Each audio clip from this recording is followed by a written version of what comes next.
Assalamualaikum warahmatullahi wabarakatuh. Perkenalkan, nama saya Yumi Nurjayanti dengan NIM C1C020154. Di sini saya akan menjelaskan mengenai penyusunan anggaran kas.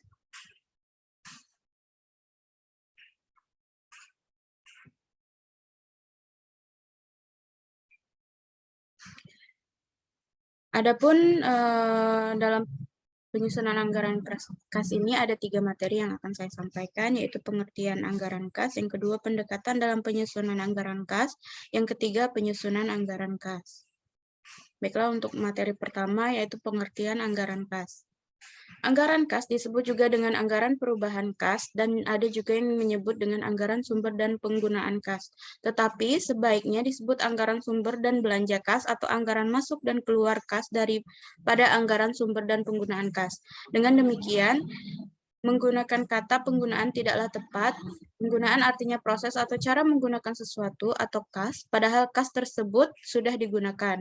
Sudah selesai diproses. Dalam buku ini, penulis menggunakan istilah anggaran kas. Hal ini disebabkan istilah tersebut sudah tepat dan digunakan secara umum. Kas merupakan aset yang paling liquid. Semakin besar kas yang dimiliki perusahaan, semakin tinggi tingkat likuiditas, semakin tinggi tingkat kemampuan membayar kewajiban jangka pendek atau utang lancar.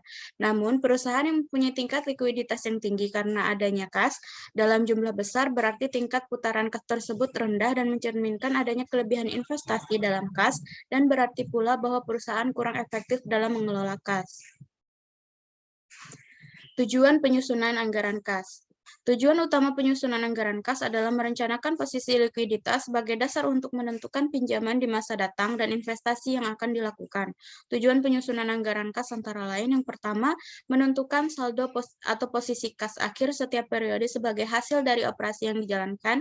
Yang kedua, mengetahui kelebihan surplus atau kekurangan atau defisit kas pada waktunya. Yang ketiga, menyelaraskan kas dengan aset lancar, aset tak lancar, utang, modal, dapatan, dan beban. Yang keempat, mengetahui sumber kas masuk yang diperoleh selama satu periode dan digunakan untuk apa sumber kas masuk tersebut. Hal ini tampak pada arus kas keluar. Yang kelima, mengetahui kapan utang dibayar kembali. Yang keenam, menilai realisasi kas masuk dan kas keluar agar dapat diketahui selisih realisasi dengan anggaran, selisih menguntungkan atau selisih merugikan. Yang ketujuh, memperkirakan sumber kas masa akan datang dari arus kas masuk dan kemana kas tersebut digunakan dari arus kas keluar. Yang kedelapan atau yang terakhir yaitu menunjukkan hubungan laba bersih terhadap perubahan kas perusahaan. Biasanya laba bersih bergerak bersama. Kegunaan anggaran kas.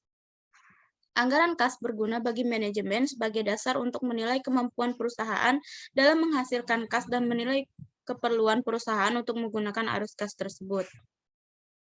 Faktor yang mengetahui anggaran kas.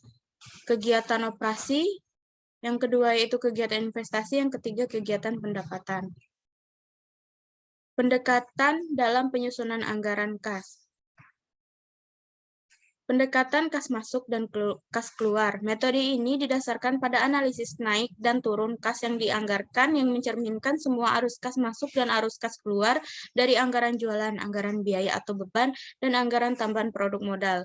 Yang kedua itu pendekatan accounting keuangan. Titik tolak dalam pendekatan ini adalah laba bersih diubah dari dasar akrual menjadi dasar kas. Artinya disesuaikan dengan perubahan rekening, penundaan rekening, bukan kas, seperti beban atau biaya terutang, beban atau biaya bayar di muka, depresiasi atau penyusutan, atau penghapusan atau amortisasi.